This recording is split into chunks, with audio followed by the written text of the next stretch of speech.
guys, how many people have not ever seen this movie? Raise your hand. Although I don't think I can tell.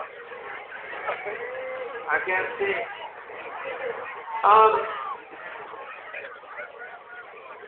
Before I introduce a couple of people in the movie that came tonight, I remember what I talked about last year, and I remembered I could look it up on YouTube, so I did that, and both of the stories I thought I was going to tell, I already told. Although one footnote that I did say last year, this, I'm really hoping I'm very close, I think, to finally making another TV movie.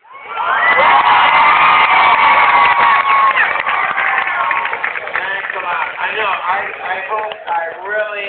I really hope it happens. That would be so cool. It's a really good script, if I do say so myself. And it's been rewritten a few times. It was originally written by me and Gary Panther, and it's been rewritten. But the reason I'm bringing it up now is because it was originally called Pee-wee's Big Adventure, and then we used that title for this movie. So I wanted to just tell you a little tiny bit about the premiere of this movie, because that's something I haven't talked about before, and I was just reminiscing about it. This movie premiered in, I think, 1985. A lot of people don't realize that I was only 9 when this movie was made. It's really true.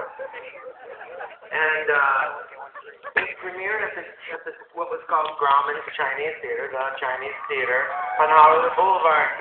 And it was super exciting for me because it was the first movie I had ever written and starred in, and I don't know, it was exciting. So,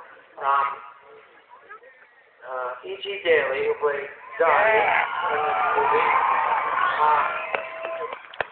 she and I arrived on kind of like a pedal double bicycle built for two, double bicycle. A what?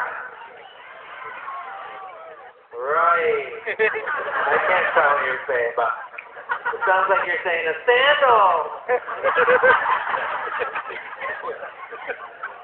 So yeah, we had a big sandal, and we drove it up Hollywood Boulevard to in front of the Chinese Theater. And this was very close to the very beginning of MTV.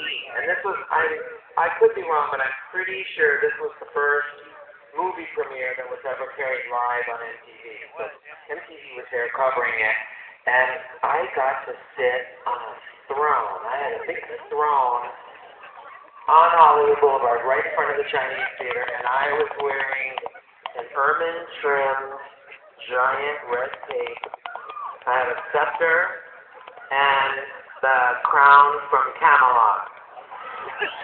Which I'll just digress for 1 second and tell you that later I wore that crown around my house for maybe a week, and I finally one day I decided, like, okay, I'm gonna keep this crown.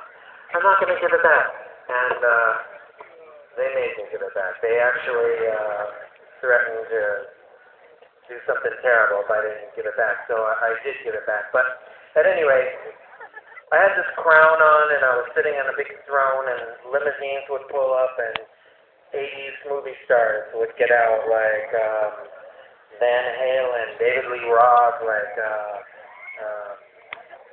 Angeline, Steve Martin, Eddie Murphy, and I got to interview everybody live, like, and go like, what do you, why are you here? What do you like about me the best? That kind of stuff. And then the movie happened, and then after the movie, everybody walked next door, immediately next door, I think right about where the Kodak Theater is now, was like a big parking structure. And we had a carnival up on top of the parking structure and a big party, and Ichi sang, and the party was live, and I don't know, maybe I had to have been there.